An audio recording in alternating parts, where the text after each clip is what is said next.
guys, and welcome back to my channel. It is time for Elisha's Halloween hop, and I'm so excited for this one. I was absolutely thrilled to get a place on this collaboration, so thank you so much, Elisha. I've been looking forward to it since I found out that I was on it, and I came up with the idea for what I wanted to do almost immediately, and I've been dying to get started on it ever since, but I've been really good, and I did all my other collaborations that were due first before I started.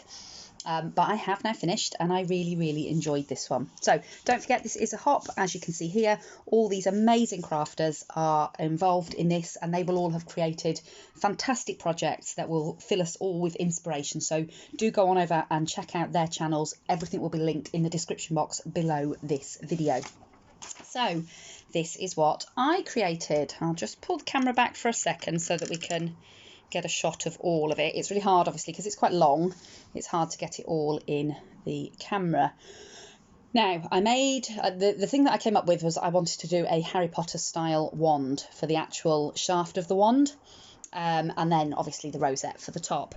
Once I'd created the wand, my girls didn't want me to permanently attach this to it, because they said the wand was too cool. So I have made the rosette detachable. So with a little twist and pull, the rosette and the wand come apart so that you have the two elements independently of each other. So we'll have a look at them both. We'll start by having a look at the wand. So if I can get the camera to focus, excuse the paint all over my hands. Haven't even had time to wash my hands yet.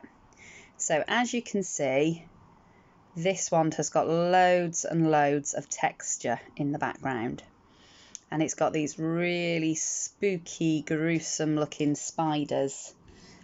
Let's see if it is any better if I pull it up against the paper. It's really hard to pick it up in the camera. I'm just hoping that it's better on the actual recording. So you can see that I layered on all of these spiders, and then the actual wand is made from a chopstick.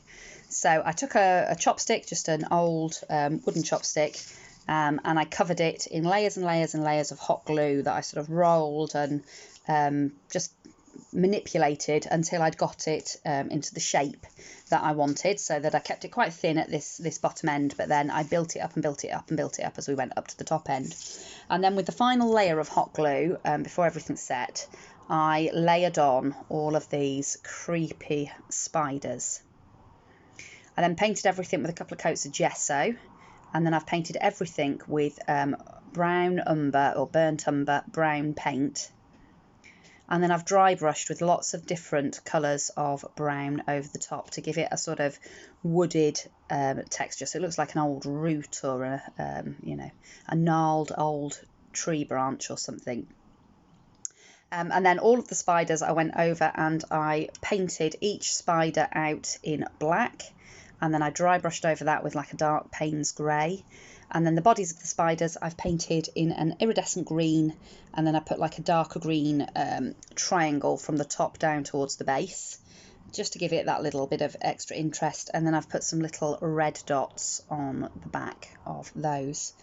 And I put a little bit of stickles. So they are, the camera's not really going to pick it up, but they are very slightly shiny, the dots on the back of the spiders. And every single one of the spiders has also got red eyes, which again, it's really hard to pick up on the camera. I don't know if the camera's actually going to pick it up on any of them.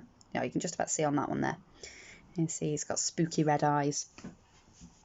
So once I'd done that, I then went round and I just pushed the nib of my hot glue gun into the wand a little bit, because obviously it's hot glue. It then melted, and that enabled me to just embed the gems slightly into the wand with a little bit of hot glue, and I just put the gems down the part that would be the handle of the wand, like that.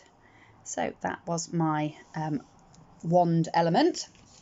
And then I still wanted to have that, you know, the rosette that we put on the top of our wands. So I created, obviously, the detachable rosette. So for the rosette element, I used a rosette die, which is actually a snowflake die. It's meant, obviously, for Christmas. But I thought, cut out in black, it actually looked quite cool for Halloween. Over the top of that, I've layered some black eyelash trim. And then over that, I put a circle of gold sparkly tulle. Over that, I'd got an orange die cut, just a doily die cut. I just cut out some orange paper. And then I used a scalloped circle cut out of this scripty sort of paper that looked quite spooky in blacks and greys. And I just inked around the edges in a little bit of black soot, and I put this lovely green pom-pom trim all around the edge of that.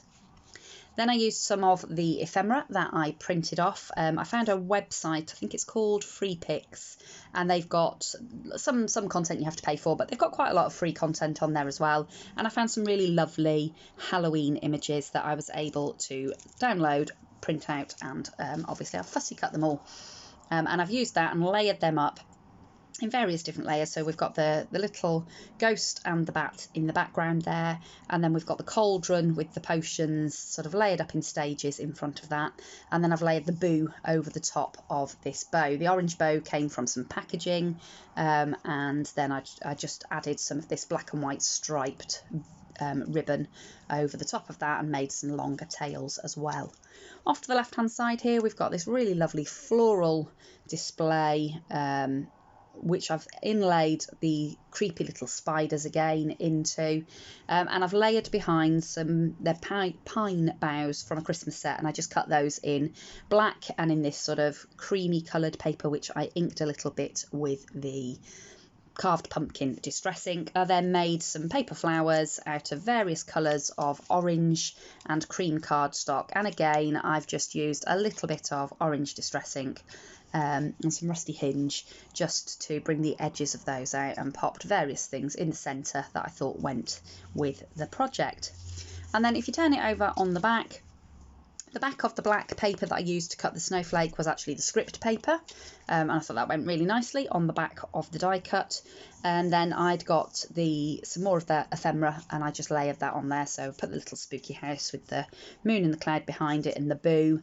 And then I used this little crossbones embellishment piece, and then I put a little charm of a skull and crossbones over the top. Now that was really bright shiny silver, so I just coloured over it with a black alcohol marker, and before it was completely set I just rubbed it back a little bit so that it sort of looks like tarnished silver now. Underneath that is the channel for the wand to actually sit in, and the way that I created that was just to punch a 1-inch circle out of the same card. I domed it slightly using a ball stylus, and then I've just glued it either side of one of the valleys of the rosette, so that it gives me the space to push the wand down in. And if you sort of give it a little bit of a push and a little twist, it sticks in there nice and firmly, so that if I did want to use that and sort of slip it into, say, a loaded pocket or something, it's not going to come loose. It will sit there quite nicely unless you give it a little bit of a twist and a wriggle to pull the wand out. So that's it. That's what I created. That was my wand, which I created using a chopstick and some just bits and bobs that I found around the house, really. I haven't got loads of Halloween stuff, so I've had to make do with what I've got and print things off the internet. But I actually really like how it turned out. So I hope you've enjoyed a look at my project. If you would like a tutorial on any of it, please do let me know and I will do my best to pop that up. If you enjoyed the video, don't forget to give it a thumbs up, and also consider subscribing to my channel. It's really nice to have you all along with me on my crafty journey, and I really do enjoy and appreciate all of the comments that everybody leaves for me. I've had loads of new subscribers just recently, which is really fantastic, and I'm well on the way to hitting that 1,000 subscriber mark, which I'm really striving to get to, because I would like to be able to do some lives. I joined in on Elisha's live the other night, which was fantastic because it's quite late here for us in the UK. But I was determined to be there, and I'm really glad I did, because it was really good fun. and I'd like to be able to do some of my own. So that's it from me for now. Please don't forget to go and check out all the other lovely ladies that are included in this collaboration. I am absolutely sure that you will come away from this feeling thoroughly inspired. And that's all from me for now, and I will see you all again very, very soon in another crafty video. Bye for now.